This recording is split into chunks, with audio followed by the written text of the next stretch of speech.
តាជាហៅសួស្តីអ្នកទាំងអស់គ្នាថ្ងៃនេះយើងនឹងរៀនពីស្រៈនិងព្យញ្ជនៈរបស់ភាសាចិនព្យញ្ជនៈនិងស្រៈរបស់ភាសាចិនពិតជាមានសារៈសំខាន់ណាស់ដើម្បីបញ្ចេញសំឡេងឲ្យបានត្រឹមត្រូវហើយពេលដែលយើងនិយាយជាមួយចិនគាត់ស្ដាប់យើងបាន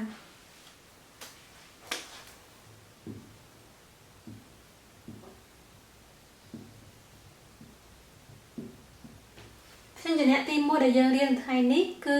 ប៉យើងបញ្ចេញសំឡេងបានត្រឹមត្រូវប៉នេះគឺប៉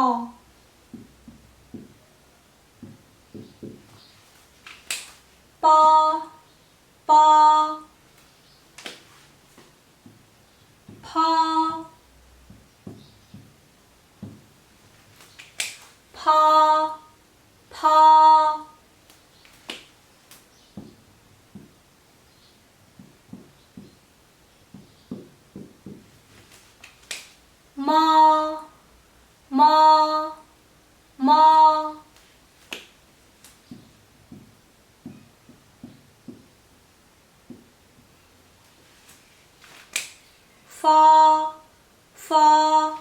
យើងអានសារដើមឡើងវិញប៉ផម៉ហ្វប៉ផម៉ហ្វយើងបានព្យញ្ជនៈចំនួន4ប៉ផម៉ហ្វបន្ទាប់មកយើងរៀនស្រៈចំនួន1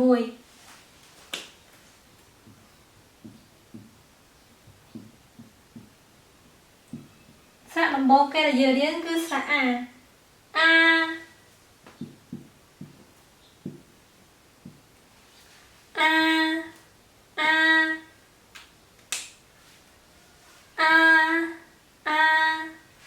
ឡូវនេះយើងបូកព្យញ្ជនៈជាមួយនឹងស្រៈដោយភាសាខ្មែរដែរយើងបូកព្យញ្ជនៈនិងស្រៈដើម្បីបានពាក្យយើងបូកប៉អ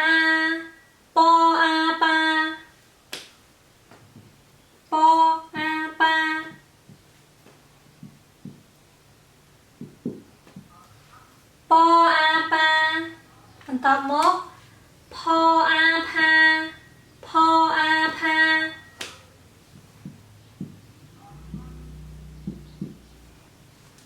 ផអាផា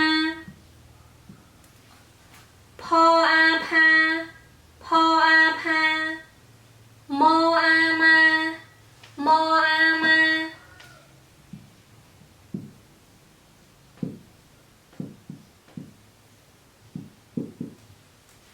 ម៉អាម៉ាម៉អាម៉ាហ្វអាហ្វាហ្វអាហ្វា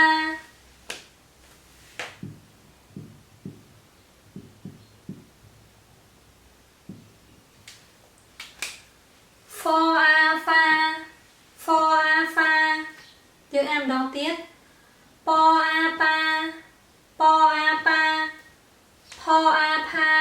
ផអាផាម៉អាម៉ាម៉អាម៉ា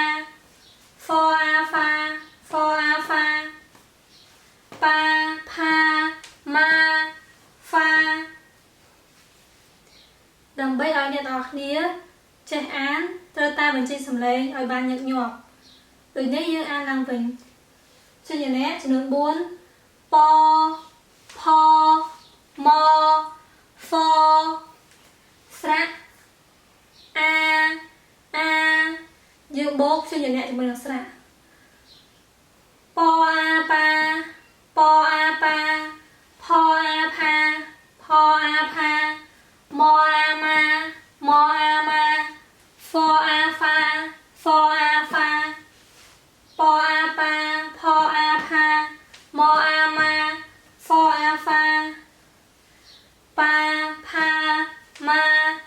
ហ្វាថ្ងៃនេះយើងរៀនបានប៉ុណ្ណេះព្យញ្ជនៈចំនួន4ហើយនិងស្រៈចំនួន1ហើយយើងធ្វើការបូកព្យញ្ជនៈជាមួយនឹងស្រៈ